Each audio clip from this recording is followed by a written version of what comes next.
in 3, 2,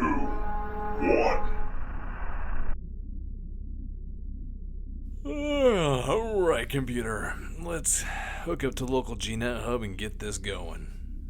Initiating connection to Jupiter GNet Hub.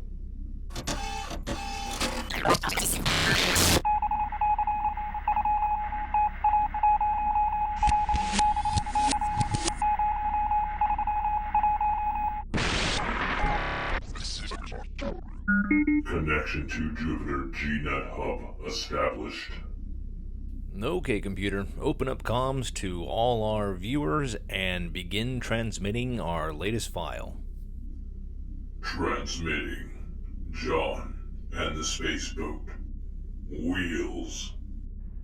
John finished his morning workout and, with barely contained anticipation, walked down IMS Spaceboat's landing ramp. This time, it was far too early for any of those lovely loading girls to be roaming around the starport. They and their kids were probably still sleeping. Traditionally, cooking breakfast, lunch, and dinner was done by all family members inside the sanctity of their large kitchens. It was the greatly increased size of Terran families and this age-old tradition which led to the tripling of kitchen sizes in all homes. Those were built so incredibly cozy that sometimes John forgot what were his daily chores, sat for an hour or two drinking tea with his wife. Moreover, there was food in the kitchen. Why would anyone not want to be in there or learn how to cook delicious meals?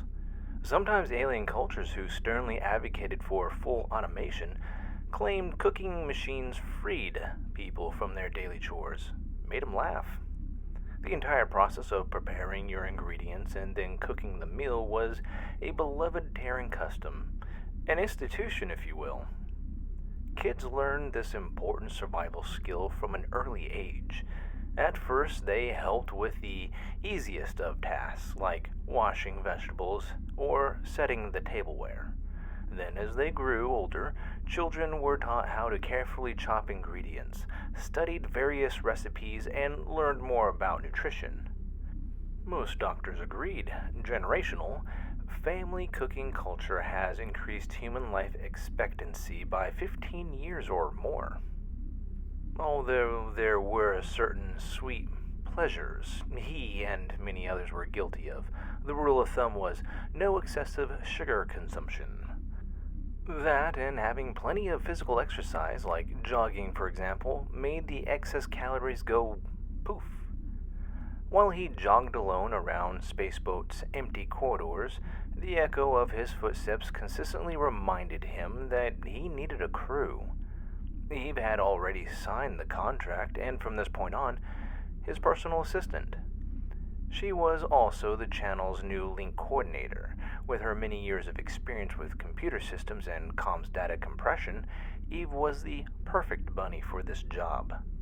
Her military background meant that whenever John needed to reach local militia or Navy commanders or arrange for an interview, she could facilitate that with ease. Cybersecurity was always an issue for many H-Logger, and by having someone with her skill set, he was sure to curb the advances of any ill-meaning individuals on GNet. He checked his PDA for messages, and after going through all the important ones, entered his ship's equipment room. John still had all his standard gear with him. He replaced the already full data crystals with empty ones.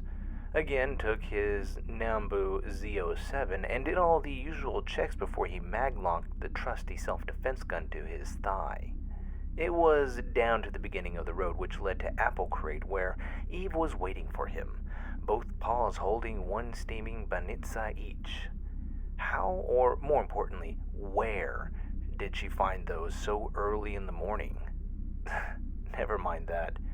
He quickly approached with a hurried step and, after smiling at her, grabbed the banitsa she gave him.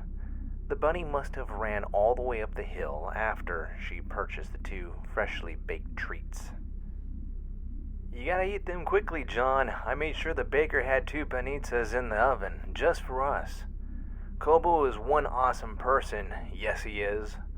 mumbled the bunny after biting a hefty piece of Benisa.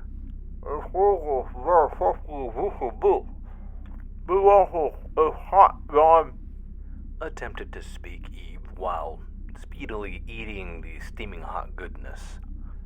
John need not wonder what that Benisa was filled with. He had to take only a whiff before the first bite.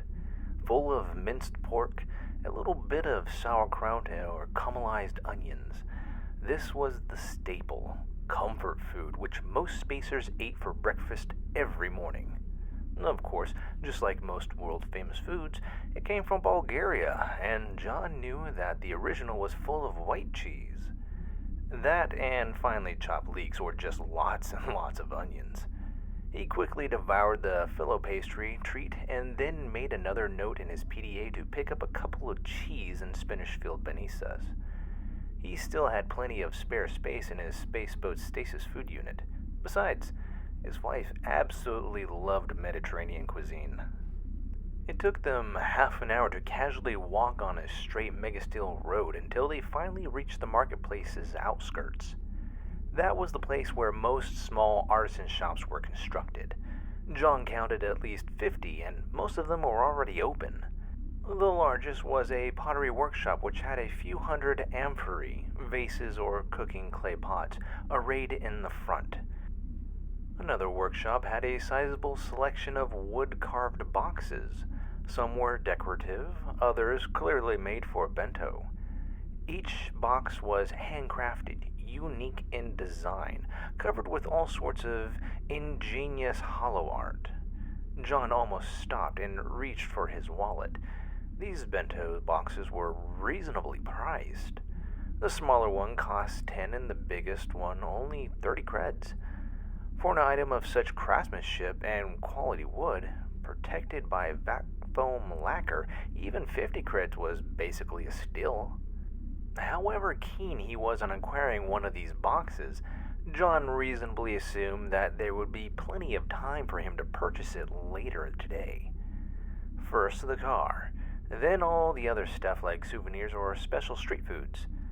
It was a glorious thing, that stasis tech. With it, one could buy regional, unique foods and then transport them back home, unspoiled. Of course, in most cases, H-loggers ate whatever alien treats they found on the spot. Sometimes transporting strange food was not taken too kindly by local colonists. Cases of bacterial or parasitic infections were something no one had to be keenly aware of.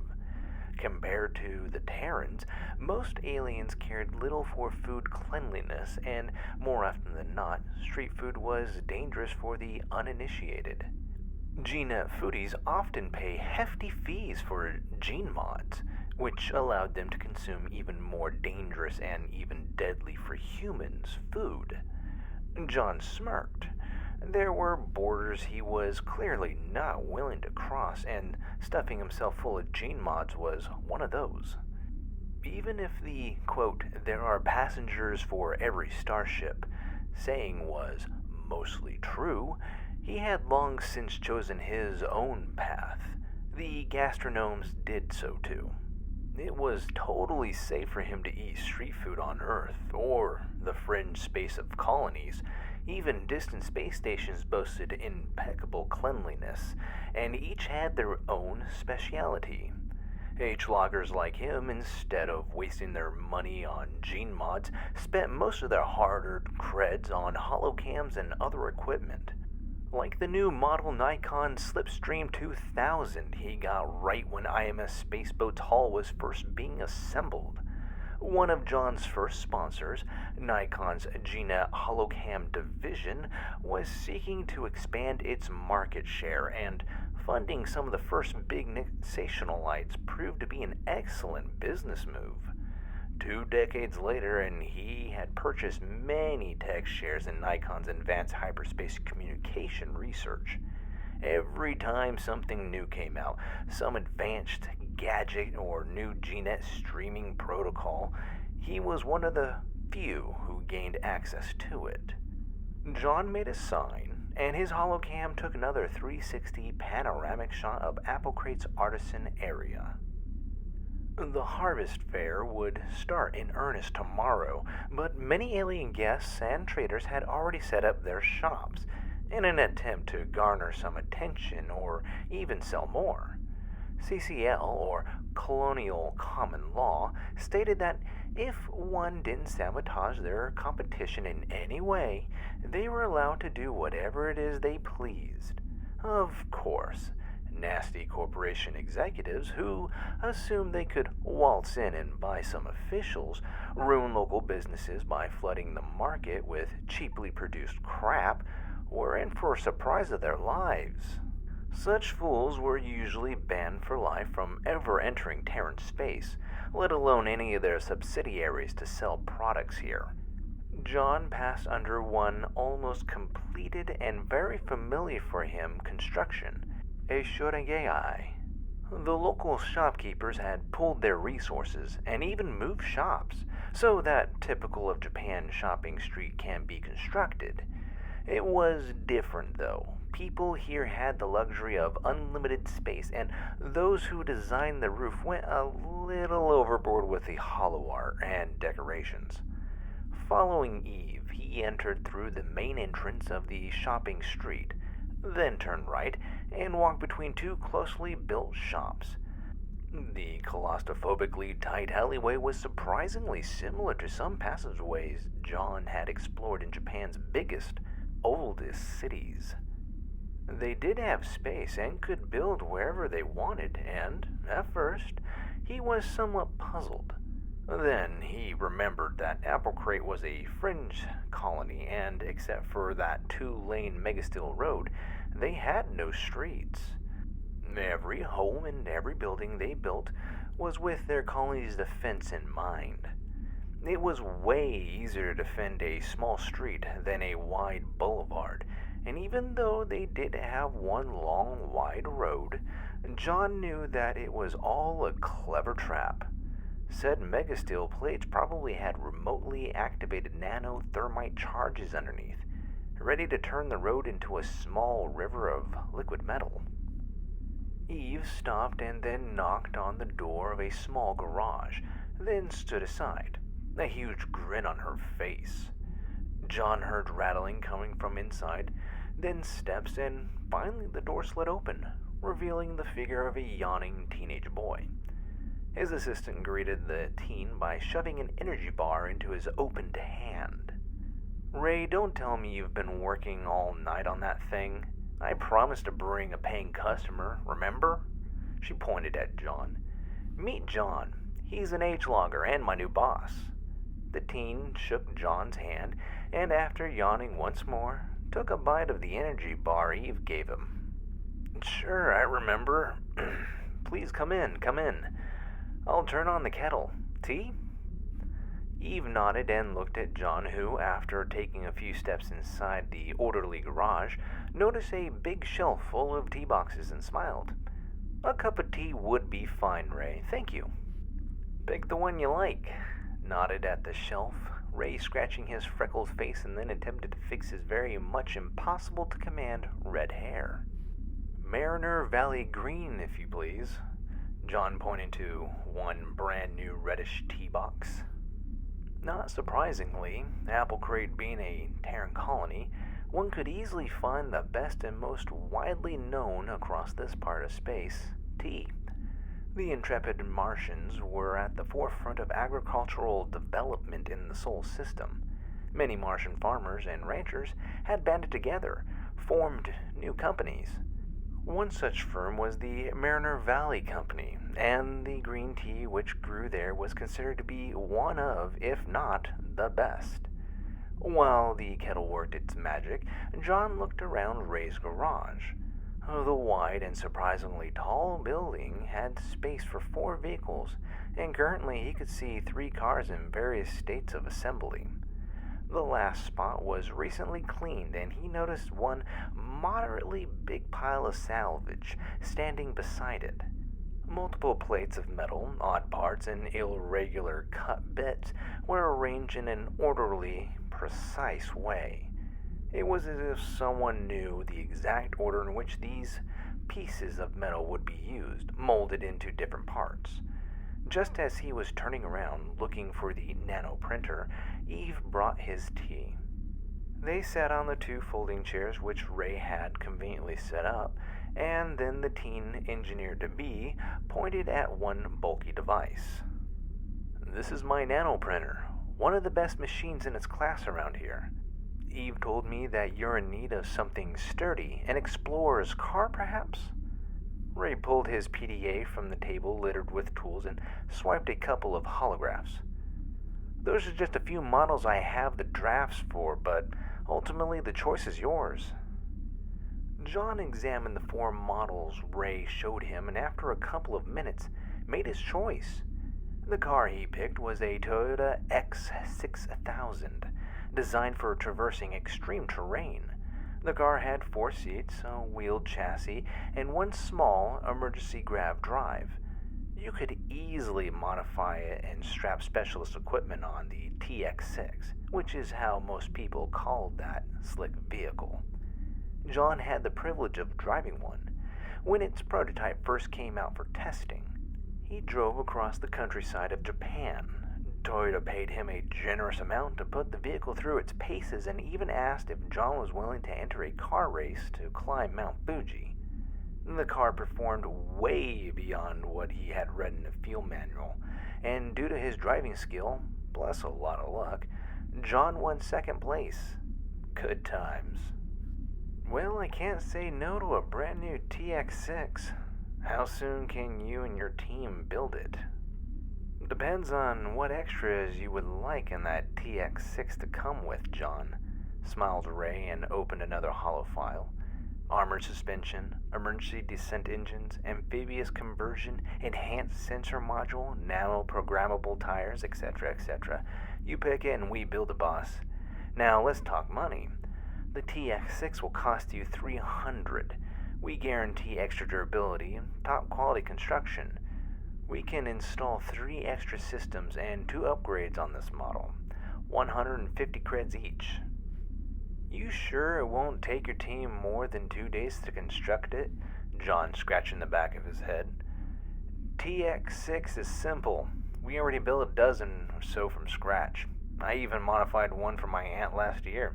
Eve, you did tell your boss here that we're a serious team." Eve raised her teacup and smiled. "Of course, this was the very first thing I told him." John looked again at the list of options and made his choice. He had money to spare, and from what Eve shared with him earlier, these kids were skilled. Moreover, the prices they offered were beyond reasonable. He had pointed at the list and asked, "Ray, can you open a holo and project how the car would look like with those new tires I chose?"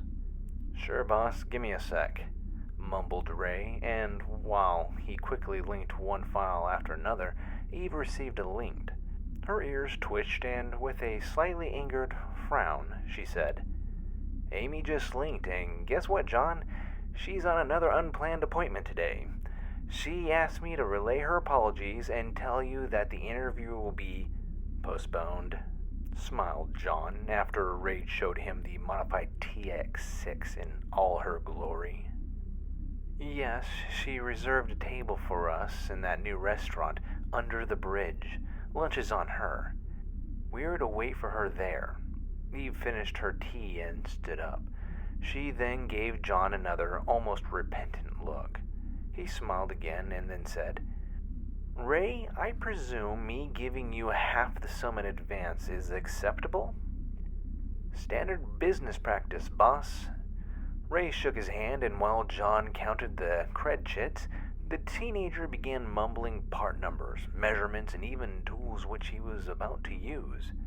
One look into his sparkling brown eyes, and John realized that the teen had already seen the vehicle he was about to build. They signed a contract, detailing all the items Ray was supposed to produce, the deadline, and of course the sum John owed. After everything was checked, signed by an impartial witness in real time on GNet, and archived, John left the garage. There was still plenty of time for a short shopping spree, and he asked Eve to again call for a drone. He aimed to snatch more than a dozen of those unique handcrafted wooden boxes. Okay, computer, that's it. Disconnect from the GNet and set course for Omnia Prime. Disconnecting GNet. Setting course. Omnia Prime. Spooling engines now. Initiating. Jumping in 3, 2, 1.